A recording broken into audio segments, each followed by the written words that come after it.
Made it to the Borden Summerside KOA on Prince Edward Island.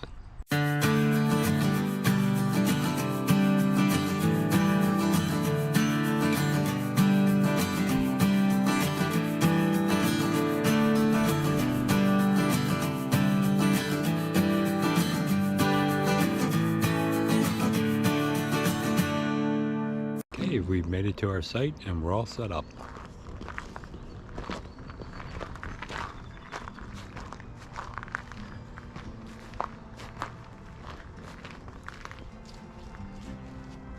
Here's site 85.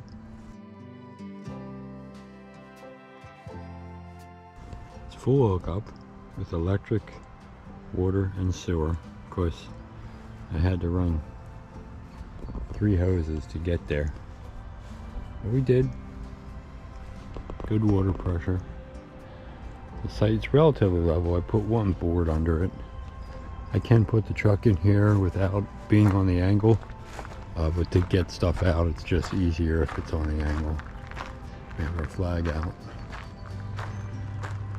And then you can see the sites are pretty big back here. We got the picnic table over there. I have the mat out. Some of the chairs, threw the awning out to add some sun. I put the little table out. And there's a fire ring in the back here. So a pretty nice site. We'll be here for a few days exploring Prince Edward Island. And you know you're on an island when the maritime fog rolls in.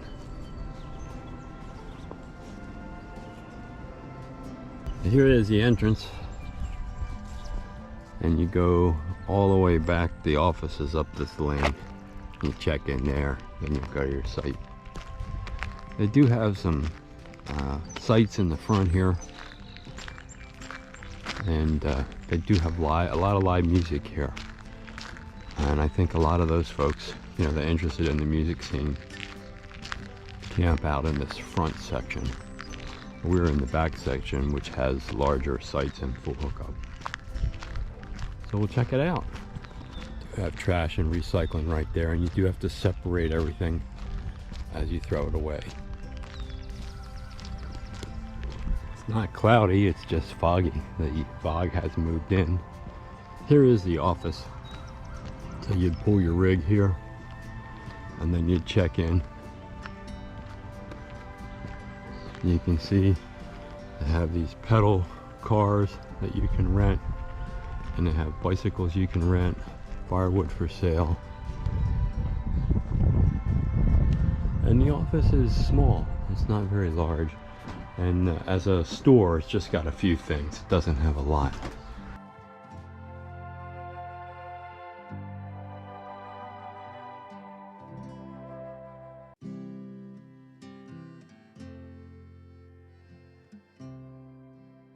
You can see full. Here is their list of activities. The office is open from 9 to 8:30. This is a KOA journey. And then this is their music center over here. And you can see they do have a propane exchange.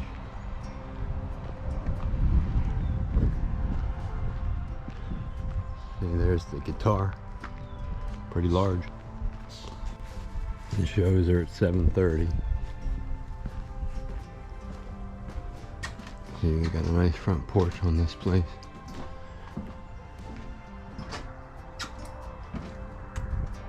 And it's a nice venue, a very nice stage in there. Hopefully we can get in there later and look at it. Looks like they do have a bike and walking trail. It starts here and back, and they do have cabins for rent.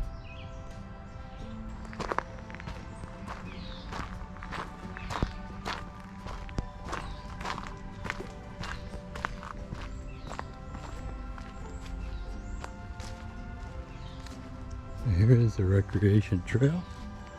Looks like an old railroad bed. You can ride your bikes on or hike. Back that way, down towards the water.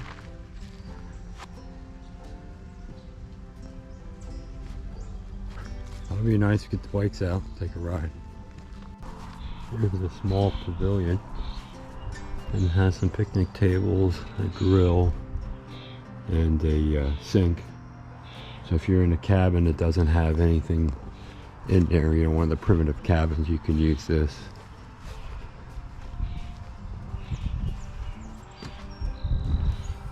Here's the men's room.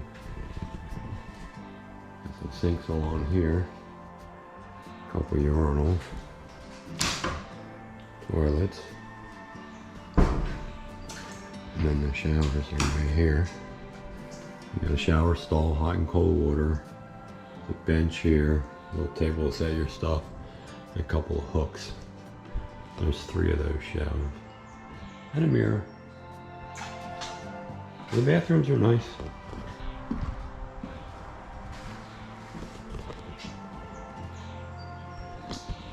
So here's the washer and dryer, and it does have a little library here. You can use a book exchange.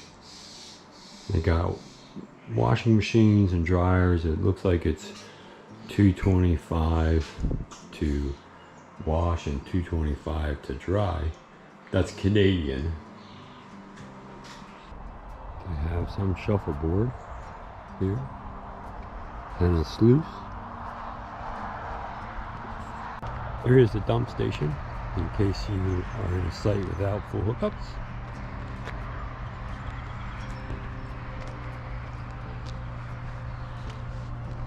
There is the pool. Check it out.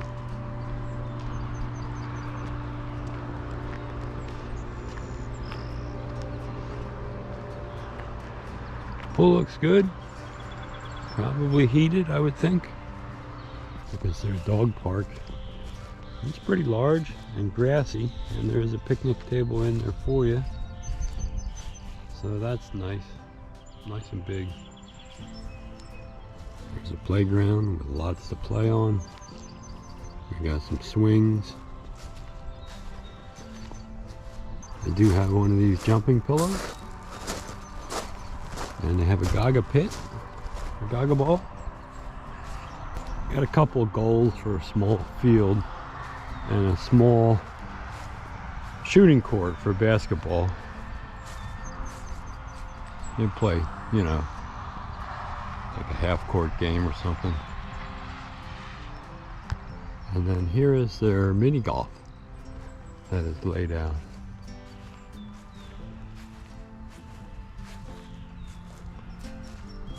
This is the part that has paved roads. The section we're in is relatively new. You can see originally it used to go this way, but they're starting to develop this back section.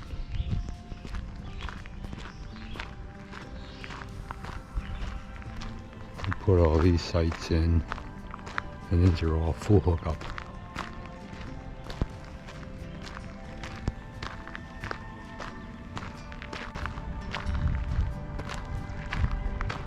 There's Tim's rig. Brian's rig.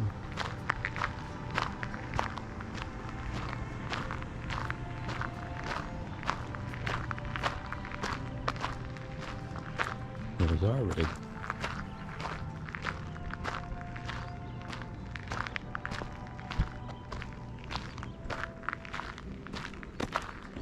All right, we want to talk about our thoughts on the Borden Summerside KOA.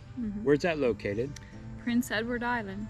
Yeah, so we left Camping Duquet and we drove to Prince Edward Island, and the campground that we are staying in is the Borden Summerside KOA, which is just over the bridge when you get into Prince Edward Island. So there's a ferry that goes there, and there's a bridge, and we took the bridge.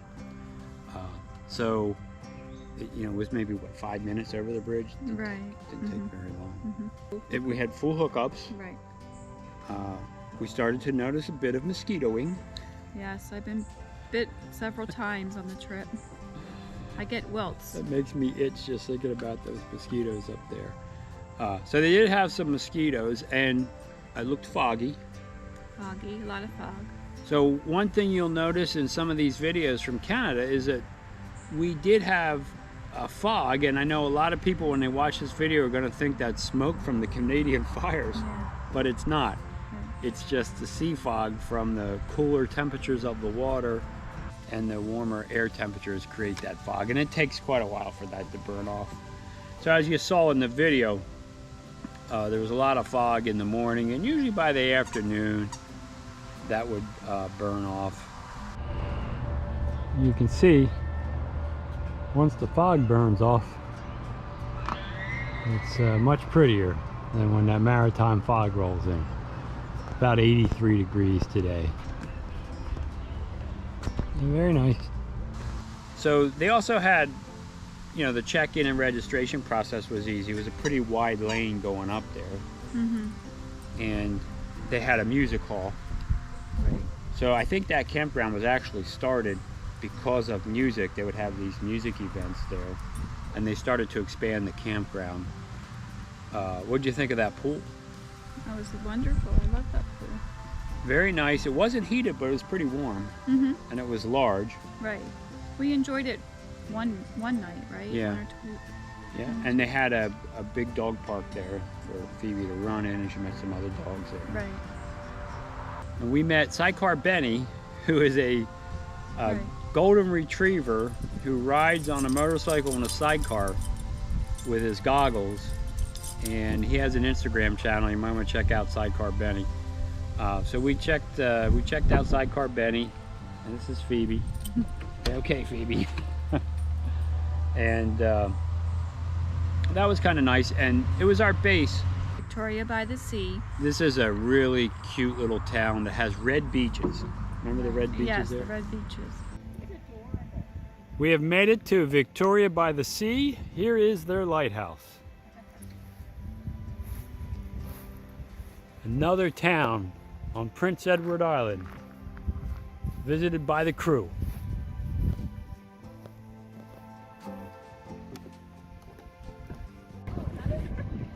We've got some kids swimming in the channel.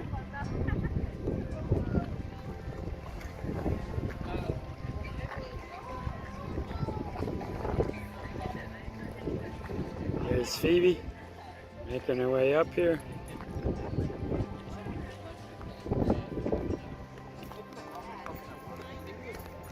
Here you can see the red beaches.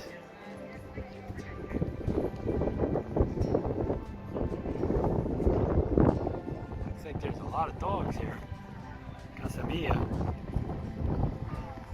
And they have a restaurant right out on the water.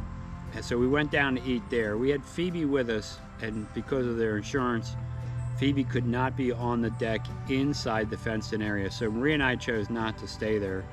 And we were walking out past another little seafood restaurant, and a bunch of people started talking to us about Phoebe. Phoebe. Group of women loved the dog, and then there was two couples on motorcycles, and they had Cocker Spaniels.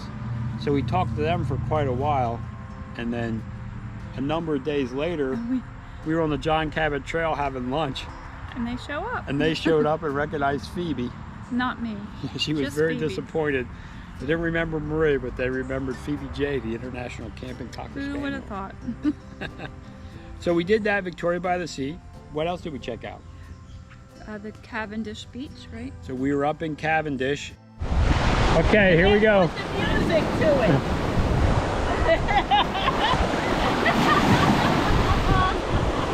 She's in! She's in! Jean's back in for a second time.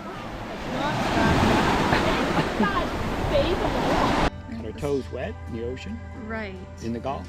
Right. And they had a nice, like a boardwalk to Yeah. walk down to the beach, right? Accessibility was really good there, so the Parks Canada did a great job at making sure it was accessible for folks that maybe have mobility issues. So that was really nice to see. And what is Cavendish Beach near? What historical site? Lucy M. Montgomery, and she wrote Anne of Green Gables, and we went to visit this her aunt and uncle's building, their farmhouse, which inspired her to write Anne of Green Gables. And she's an author of other well-known novels for young adults as well. Yeah, and that homestead has been preserved by Parks Canada. They've done a great job with it. They have a heritage center in the front that gives you a lot of information on her life and how she went about writing her books.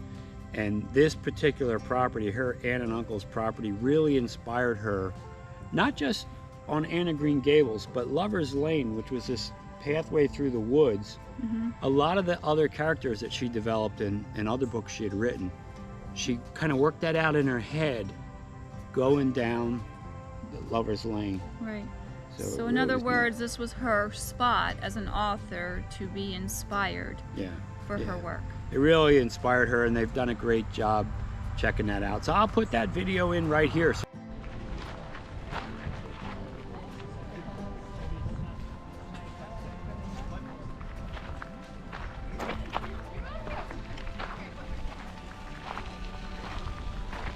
this is the house that inspired Anne of Green Gables, owned by her family members, extended family.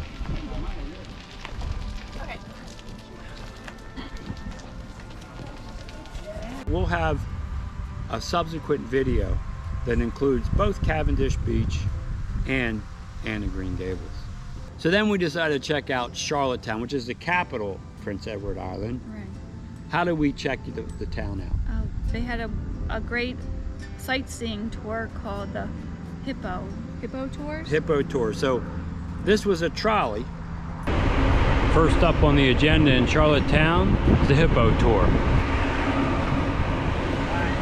This is what we'll be taking, and Phoebe is allowed to go.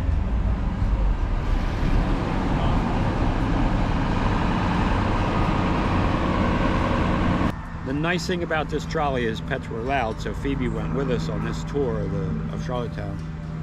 And they also have a duck boat, but the duck boat wasn't running when we were there. And of course, years ago, I worked for the duck boats as a captain. But got to see the entire town, and we had lunch there. Yes, we chose to eat out on the water of Charlottetown. Yeah, the Lobster Wharf Restaurant, I think it was called. They could accommodate us, and Phoebe was welcome to sit on the deck at the table, near the table where we were eating. And unexpectedly, or unplanned I should say, we were able to enjoy the air show while on that particular day. Yeah, so the Royal Canadian Air Force Snowbirds were putting on a show that day for Charlottetown. So as we were eating our lunch, we got to see the show right above us, and we had some great food there at the wharf. It was just a really nice day. And then of course, on the ride home, we had some ice cream. Of course. So we'll put some video in here so you can see a little bit of the Lobster Wharf and the snowbirds going by.